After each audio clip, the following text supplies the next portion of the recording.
कौन का हाल है भाई। तो खेसारी भैया का गाना का टीजर लॉन्च किया गया है, जानते हो, त्रिमूर्ति म्यूजिक वर्ल्ड पे। और वो गाना बहुत ही जबरदस्त है। बेलनो खैबा, पता है ना, बेलनो खैबा।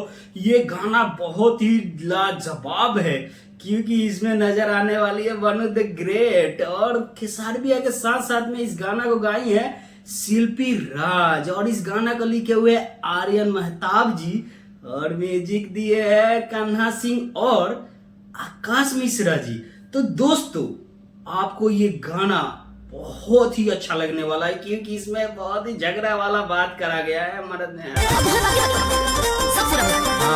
वाला वो है कि बेलेनो खैबर ये वो। तो दोस्तों, इस गाना को सुनने के लिए ना त्रिमूर्ति म्यूजिक वर्ल्ड पे जाइए और सुनिए। और मेरे चैनल पे नए नए हो तो मेरे चैनल को भी सब्सक्राइब कीजिए, बेल आइकन को प्रेस कीजिए ताकि आपके पास पहले वीडियो जाए, पहले देखिए वीडियो। तब तक लिए बाय बाय, मिलते हैं नेक्स्ट वीडियो के साथ।